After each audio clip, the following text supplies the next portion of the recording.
تو یہ اسی طرح کا عمل ہے. اب یہ اس میں دانیہ شاہ کا کیس ہے. یہ میں اسی پہ بات کر رہا ہوں. یہ تو کیس ہی الگ ہے نا. مطلب یہ تو طلاق بھی نہیں ہوئی تھی, اختلاف رائے تھا.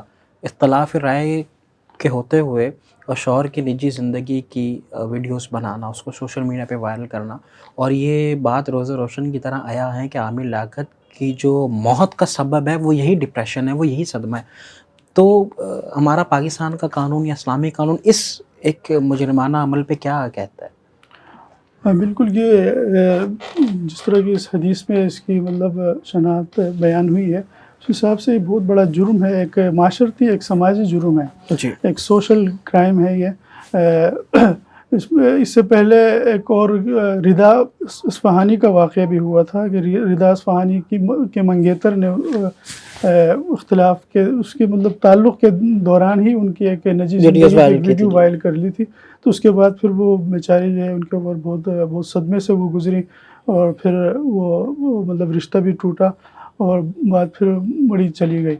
تو یہ بہت افسوسناک, جب سے یہ سوشل میڈیا عام ہوا ہے, ہم اس کو کیا نام ہے سماجی رابطوں کے جو ایک اہم ٹول ہے. اگر قطع کلام کی معذرت, آپ اس کا ذمہ دار سوشل میڈیا کو قرار دیتے ہیں یا پھر ہماری جو مائیں بہنیں ہیں ان کی تربیت کو قرار دیتے ہیں یا ہماری نسل کو قرار دیتے ہیں؟ کیونکہ سوشل میڈیا کا تو مثبت ہم استعمال کر سکتے ہیں, اور مثبت استعمال آپ کے علم ہے کہ ہو رہا ہے. تو آپ کو نہیں لگتا ہے کہ یہ سراسر اسلام سے دوری ہے, اسلام کی تربیت سے دوری ہے؟ بالکل. اس کے مطلب سارے اسباب کہیں نہ کہیں مل جاتے ہیں, تو پھر وہ اس کا نتیجہ پھر یہ برآمد ہوتا ہے. وہ کہتے ہیں نا کہ حادثہ ایک دم نہیں ہوتا, ایک دم نہیں ہوتا. برسوں جو ہے اس کی اسباب مہیا ہوتے ہیں, اور پھر جا کے وہ ایک نتیجہ اس کی بم شیل کی صورت میں وہ سامنے آ جاتا ہے. تو یہاں بھی سوشل میڈیا کا مسئلہ یہ ہے کہ سوشل میڈیا ایک ہائپ جب بن جاتا ہے تو لوگوں کے اوپر ذہنوں پہ سوار ہو جاتا ہے, لائک شیئر کمنٹس, اس چیز کا بھوت لوگوں کے اوپر سوار ہو جاتا ہے. تو پھر اس چکر میں لوگ عجیب حرکات کرنے لگتے ہیں. پھر اس میں کسی حد کو پھر وہ خاطر میں نہیں لاتے. مقصد صرف اور صرف لائک بٹورنا ہوتا ہے, اور پھر زیادہ سے زیادہ فین فالوئنگ کے چکر میں یہ سارا کچھ ہو رہا ہوتا ہے. تو یہ بہرحال اس میں ہم سوشل میڈیا کے اس کردار کو ہم اس کو جو ہے نظر انداز نہیں کر سکتے. اس پہ بات ہونی چاہیے کہ سوشل میڈیا کا استعمال کیسا ہو کیسا نہ ہو. اس پہ گھر کی تربیت بھی اس میں آئے گی, اس پہ اسلام کی اور تعلیمات سے لے کر ہمارے قوانین تک. اب دانیہ شاہ کا کیس ہے, اس میں ظاہر ہے کہ ریاست نے اس کے اوپر ریاستی ادارے نے ایکشن لیا ہے, اور انتظامیہ نے اس کو جیل میں رکھا ہے اور معاملہ عدالت میں ہے. تو واضح طور پر جو اس کے لیے قوانین موجود ہیں, تو ان کی پاسداری ہمیں کرنی چاہیے. تو ایک جملے کی ترجیح میں آپ سے چاہتا ہوں, وہ یہ کہ اگر مثال کے طور پہ دانیہ شاہ والے کیس میں عدالت مجرم تک پہنچتی ہے کہ آیا دانیہ شاہی مجرم ہے اور کیفر کردار تک پہنچاتی ہیں, تو آپ کو نہیں لگتا کہ مستقبل قریب میں اس طرح کے معاملات سے جو ہے وہ ہماری خواتین, ہمارے جو شوہر ہیں, وہ دونوں کسی نہ کسی حد تک محفوظ رہ سکتے ہیں؟ بالکل. یہ قوانین بنائے اس لیے جاتے ہیں کہ ان پر عمل درآمد ہوں, اور ان پر عمل درآمد ہوگا اور پھر سزائیں نافذ ہوں گی, تو ظاہر ہے پھر یہ جرائم کی روک تھام کا یہی ایک ذریعہ ہے. اور قوانین بنانے اور سزائیں دینے کا جو عدالتی سسٹم ہے اس کا مقصد ہی یہی ہے. لیکن جہاں تک یہ دانیہ شاہ کا کیس ہے, اس میں ہمیں کچھ ایسا جس طرح پھرتی کے ساتھ جا کے ان کے گاؤں میں جا کے گھر میں گھس کر رات میں وہ ان کو اٹھا کے لے آئے, تو یہ ایسا نہیں لگ رہا کہ بالکل ایک نارمل روٹین کے مطابق یہ عمل ہوا ہے. اس میں کہیں نہ کہیں کوئی اور محرکات بھی ہو سکتی ہیں. کاش اگر ہمارے ادارے اتنے ہی فعال ہوں جس طرح دانیہ شاہ کے اس کیس میں انہوں نے فعالیت کا مظاہرہ کیا. آپ خود اندازہ لگا, آپ سرچ کر لیں کہ آئے دن جو ہے FIA میں سائبر کرائم کی شکایتیں درج ہوتی ہیں. کتنے شہری جو ہے وہ صارفین سوشل میڈیا میں اس طرح کے بلیک میلرز کے ہاتھوں وہ شدید مشکلات پریشانیوں کا شکار رہتے ہیں, اور شکایتیں بھی وہ ان کے اندراج ہو جاتی ہیں, لیکن ان پر آج تک مطلب یہ کہ ہر شہری کو اس طرح تو رسپانس زیر التوا ہے. یہ اس وجہ سے بھی ہو سکتا ہے کہ یہ میڈیا کا معاملہ ہے, کیونکہ آپ کو پتہ ہے عامر لیاقت ایک سیلیبریٹی تھے. تو بالکل ایسے بھی ہے, اور پھر اس پہ ظاہر ہے معاملہ عدالت میں بھی ہے, اور پھر زیادہ اس پہ بات نہیں کر سکتے، لیکن ہم اس کو بنیاد بنا کر ہم یہ کہہ سکتے ہیں کہ تمام شہریوں کو ایسے ہی مطلب یہ کہ ان کی شکایتوں پر ہمارے اداروں کو ایسا ہی رسپانس دینا چاہیے۔ ٹھیک ہے، عنایت صاحب میں آپ سے ایک سوال اور پوچھنا چاہتا ہوں کہ عامر لیاقت جو تھے وہ ایک اسلامک اسکالر تھے، اور ان کی پوری زندگی جو ہے وہ آپ کو مجھ سے زیادہ بہتر پتہ ہے کہ عالم آن لائن کی بنیاد رکھی ہے، مختلف علماء کرام کو وہ اپنے ڈومین میں لے کے آئے اور ایک اچھا انہوں نے شو چلایا، تو ان کی ایک پہچان جو تھی، وجہ شہرت جو تھی وہ دین تھا، ٹھیک ہے۔ اس حوالے سے ایک سوال یہ پیدا ہوتا ہے کہ دینی تنظیموں نے دانیہ شاہ والے معاملے پہ کبھی آواز نہیں اٹھائی عامر لیاقت کے حق میں، گو کہ آپ بہتر بتائیں گے کہ آیا اگر دینی تنظیمیں اس مجرمانہ عمل پہ اور اس نازیبہ ویڈیوز پہ، اس نجی زندگی کو سوشل میڈیا پہ چلانے پہ اگر کوئی بات کرتی ہیں، کوئی احتجاج کرتی ہیں، تو دینی تنظیموں کا جو کردار ہے وہ زیادہ بہتر نہیں ہو سکتا؟ جی، بات تو ظاہر ہے کرنی چاہیے، لیکن اب ظاہر ہے ہر تنظیم کے اپنے معاملات ہوتے ہیں۔ نہیں، یقیناً اگر ہم چلیں عامر لیاقت کے حوالے سے بات نہیں بھی کرتے، اگر ہم ویسی مجموعی طور پہ بات کرتے ہیں کہ دینی تنظیمیں سوشل ایشوز پہ بات کیوں نہیں کرتی؟ ہاں بالکل، یہ ایک بہت بڑا المیہ ہے ہمارے اس کے اندر، معاشرے کے اندر۔ معاشرے کی تربیت کا سب سے بڑا ایک وہ اور بنیادی جو مرکز ہے وہ مسجد ہے۔ بالکل ایسے مسجد میں ممبر ہے، ممبر سے ممبر اور محراب، ہر جمعے کو ہر مسلمان جو ہے وہ مسجد میں آتا ہے، ممبر سے اس کے کانوں میں صدا آتی ہے۔ تو یہ سب سے پہلی ذمہ داری جو ہے ہمارے علماء کرام کا ہے، ان کی ذمہ داری ہے کہ وہ معاشرے کو صحیح رخ دکھائیں اور اس طرح کی جو سوشل سماجی برائیاں ہیں ان کو اشکار کریں۔ لیکن افسوس کی بات یہ ہے کہ بیشتر ہمارے علماء کرام کی جو ہے یہ ترجیح میں یہ شامل نہیں ہے۔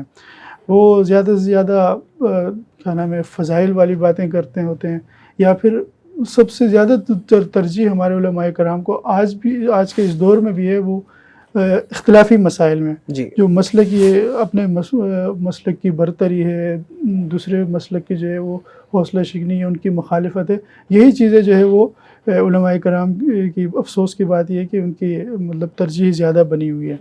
تو جب تک ہماری ترجیحات نہیں بدلیں گی، جب تک ہمارے کیا نام ہے مساجد اور منابر سے جو ہے یہ باتیں، اصلاح کی باتیں، سماجی اصلاح کی باتیں نہیں اٹھیں گی، تو اس طرف توجہ کم رہے گی۔ تو وہاں سے اگر شروعات ہو جائیں، پھر لوگوں کو پیغام جائے کہ اپنے بچوں کو بھی ایک حد میں رکھیں، تو انشاءاللہ اس کے اثرات بہت اچھے ہو سکتے ہیں۔ ٹھیک ہے، عنایت صاحب مجھے ایک اور چیز بتائیے گا، وہ یہ کہ سوشل میڈیا پہ اس وقت سب سے زیادہ بحث ہے، اور وہ بحث یہ ہے کہ ہمارے یہاں جو نکاح ہے، جو سنت ہے، سنت موقدہ ہے، تو اس کو ہم نے اپنی زندگی کے لیے زندگی اور موت کا مسئلہ بنا لیا۔ اس کی وجہ یہ ہے کہ جو غریب ہے اس کو بہت زیادہ خرچہ کرنا ہے، اور جو غیر شرعی رسومات ہیں ان کو بھی ادا کرنا ہے، اور جو امیر ہے اس کے تو کیا ہی کہنے۔ مختصر یہ بتائیے گا ہمارے ناظرین کو کہ دین اسلام میں نکاح کی تقریب آخر ہے کیا؟ اسلام میں نکاح کی اتنی اہمیت ہے کہ ایک حقیقی اسلامی معاشرے میں ایک بالغ عورت خواہ وہ کسی بھی شکل میں ہو، وہ بے نکاحی نہیں رہ سکتی۔ مطلب اگر اسلام میں یہی ہے کہ بالغ ہونے کے بعد اس کی پاکیزگی کا خیال رکھنے کے لیے عورت کی، تو اس کو جو ہے فوراً اس کی شادی کرنی چاہیے۔ اور شادی کا یہ مطلب نہیں ہوتا کہ مطلب اس کی زندگی بس پھر جہاں ہے وہیں رک جائے۔ اور یہ بھی مطلب بڑا المیہ ہے کہ شادی کے بعد یہ ہمارا مطلب معاشرے میں ایک وہ تاثر بن گیا ہے کہ شادی کے بعد پھر بریک ہے، اس کے بعد نہ آپ کو تعلیم کرنی ہے، نہ آپ کو کہیں ملازمت آپ کر سکتے ہیں، مطلب خواتین کے حوالے سے بات کر رہا ہوں۔ تو یہ نہیں ہونی چاہیے شادی۔ آپ بھلے جیسے کہ اسلام کا حکم ہے کہ ترجیح یہ ہونی چاہیے کہ بالغ ہونے کے بعد شادی کریں، لیکن اس کے بعد پھر عورت کی زندگی کو آپ بریک نہ لگائیں۔ صحیح۔ اور پھر دوسری بات یہ کہ جیسے کہ میں نے کہا کہ ایک حقیقی اسلامی معاشرے میں کوئی بھی عورت بے نکاحی نہیں رہ سکتی۔ وہ یہ کہ اگر کوئی عورت بیوہ ہے تو پھر وہ ہمارے معاشرے میں یہ ہے کہ پھر وہ بیچاری جو ہے وہ خود بھی نکاح نہیں کر سکتی، اس کے رشتہ دار پھر تانے دیتے ہیں، بچے پھر رکاوٹ بنتے ہیں، یا پھر مطلقہ ہے تو پھر لوگ اس سے رشتہ نہیں کرتے۔ لیکن حقیقی اسلامی معاشرے، جس معاشرے کی بنیاد جو ہے ہمارے نبی کریم صلی اللہ علیہ وسلم نے رکھی تھی، اس پہ تو یہ تھا کہ ایک عورت بیوہ ہوتے ہی اس کی مطلب یہ کہ عدت کے بعد عدت کے بعد ہی اس کے رشتے آ جاتے تھے. کوئی عیب نہیں سمجھتا تھا، نہ اس کے بچے اس کو عیب گردانتے تھے، نہ اس کے مطلب معاشرے میں اس چیز کا تصور ہی نہیں تھا کہ ایک عورت جو ہے بے نکاحی ہو وہ گھر میں رہے. تو یہ نکاح کی تو یہ اہمیت ہے. تو ہمیں بھی اور پھر اس کو نکاح کی اس اہمیت کو پیش نظر رکھ کر نکاح کو آسان بھی ہمیں کرنا چاہیے. نکاح جتنا آسان ہوگا تو معاشرے سے آسانی سے برائیاں. مراد کیا ہے؟ جلد عمری ہے یا فضول خرچی سے اجتناب ہے؟ فضول خرچی کی وجہ سے جو ہے بہت سے غریب متوسط گھرانوں کی بچیاں جو ہے وہ انتظار میں رہتی ہیں. وہ ان کے ماں باپ بچی پیدا ہوتے ہی سب سے بڑا ان کے لیے مسئلہ یہ ہوتا ہے کہ ان کے جہیز کیسے ہم جوڑیں. مطلب ابھی رشتے کی تو بات ہی بہت بات کی ہوتی ہے، لیکن اس سے پہلے ہی وہ یہ سوچتے ہیں کہ جی اس کا جہیز کا ہم کیا کریں. تو یہ جہیز کی جو لعنت اور یہ خواہ مخواہ کے اخراجات اور یہ اضافی یہ بوجھ، اس کا خاتمہ اس کو جو اضافی بوجھ نکاح کے ادارے کے اوپر ڈال دیا گیا، اس کا خاتمہ ہونا چاہیے. اور اس کے لیے بھی بہت بڑی بنیاد پر جو ہے بات ہونی چاہیے. آپ سے آخری سوال کرتا ہوں، وہ یہ کہ اگر کوئی صاحب حیثیت ہے وہ اپنی بیٹی کی یا بیٹے کی شادی کرتا ہے اور خوب پیسہ لگاتا ہے، شرعی اعتبار سے گناہ گار ہے یا ہم یہ جوز دے سکتے ہیں کہ اللہ کا دیا ہوا خرچ کر رہا ہے؟ اس میں مطلب یہ کہ شریعت کے اندر جو اسلامی قانون ہے وہ دو قسم کا ہے. ایک تو یہ کہ حدود اللہ ہیں جو اللہ کی طرف سے طے شدہ ہیں. اللہ کی طرف سے جو طے شدہ ہیں اس میں تو مطلب یہ کہ گنجائش ہے، اب شادی کے لیے جتنی چاہیں وہ کریں، خرچ کر ڈالیں، کوئی اس میں منع نہیں ہے. لیکن ایک ہے تعزیر یہ ہے وہ سیاست کے اوپر، وہ لوگوں کی اپنی صوابدید کے اوپر وہ چھوڑا گیا ہے. تو اب اگر ہم دیکھیں کہ معاشرے کے اندر یہ جو زیادہ اخراجات ہیں، فضول خرچی ہے، اسراف ہے، اس نے نکاح کو مشکل بنا دیا ہے. تو ہمیں تو اس کی ضرورت محسوس ہوتی ہے کہ اس قانون بنا دیا جائے کہ ایک حد مقرر کر کے اس سے زیادہ خرچ آپ کریں گے تو پھر آپ مستوجب سزا ہوں گے، تو اس کے لیے ایک سزا مقرر کر دینی چاہیے. ٹھیک ہے، آپ سوشل میڈیا کے منفی اثرات کی بات کر رہے ہیں. تو سوشل میڈیا سے تو لوگ سیلیبریٹی بن رہے ہیں حضرت. آج کل آپ نے دیکھا کہ وہ خاتون جنہوں نے ایک گانے پہ ڈانس کیا تو پورے انڈیا سے اس کو بہت پذیرائی ملی، ہمارے مارننگ شوز سے بہت زیادہ حد تک پذیرائی ملی. البتہ اس کے برعکس ہم دیکھتے ہیں تو بہت سے اچھے کام بھی ہو رہے ہیں، لیکن سوشل میڈیا پہ ان کو اتنی پذیرائی نہیں مل رہی، ان کے ٹرینڈز نہیں بن رہے، وہ اتنا پیسہ نہیں کما رہے. آپ کو مجھ سے بہتر پتہ ہے کہ اس خاتون نے تقریباً 3 کروڑ روپیہ تو ایک دن میں کما لیا. تو سوشل میڈیا کے آپ کو یہ فائدے نہیں نظر آتے کہ سوشل میڈیا تو کسی کو اسپیس دے رہا ہے اور اس کی ایک فین فالوونگ بڑھا رہا ہے اور ہمارا معاشرہ ان چیزوں کو بہت ایکسیپٹ کر رہا ہے؟ آپ کی اس سوال کے اندر ہی اس کا جواب موجود ہے. آپ نے کہا کہ فائدہ ہے تو کس کو ہے؟ صرف ڈانس کرنے والوں کو ہے، صرف فضولیات میں لوگوں کو. تو یہ معیار بھی تو جو صحیح کام، مثبت کام کرنے والے ہیں، لیکن یہ ان کو معیار کوئی بھی فائدہ تو نہیں ہے. یہ معیار بھی تو ہم پاکستانی ہی بنا رہے ہیں نا. جی یہ یہاں تو اگر آڈینس کوئی اور ہو تو ایک بات سمجھ میں آتی ہے، اگر انڈیا میں وہ چیز مشہور ہو رہی ہے تو چلیں یہ پھر بحث ختم ہو جاتی ہے. یہ معیار بھی تو ہم خود بنا رہے ہیں. جی یہ ہر جگہ ایسا ہی ہے، کیونکہ مسئلہ ہے کہ یہ ایک فطری چیز ہے.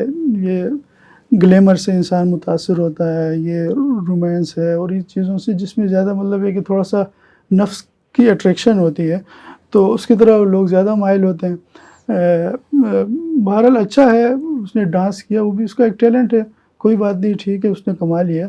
لیکن ہمیں تھوڑا سا توازن کے ساتھ معاملات کو لے کر چلنا چاہیے. کچھ اور بھی ٹیلنٹ ہیں میں وہی کہہ رہا ہوں، کچھ اور بھی ٹیلنٹ ہے جو صحیح حقیقی معنی میں جو ٹیلنٹ ہے اس کی بھی قدر ہونی چاہیے.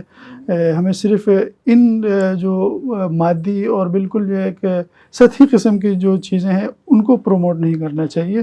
جو حقیقی ٹیلنٹ ہے اور اچھا ٹیلنٹ ہے اس کو بھی جو ہے تھوڑا سا اس کا حق دینا چاہیے. ٹھیک ہے، بہت بہت شکریہ آپ نے ہمارے پروگرام کے لیے وقت نکالا. ناظرین، یہ وہ تمام اس وقت سوشل میڈیا پہ بحث چل رہی ہیں کہ ایک ہم نے نکاح کے سیزن کے حوالے سے بات کی، دوسرا ہم نے خاتون کے ڈانس کے حوالے سے بات کی، اور تیسرا ہم نے یہ بات کی کہ اگر میاں بیوی، شوہر یا بیوی کے درمیان رشتہ کیسا ہونا چاہیے، اور بالفرض کہ اگر کوئی معاملہ اختلاف کی طرف جاتا ہے تو دین اسلام اس حوالے سے کیا کہتا ہے.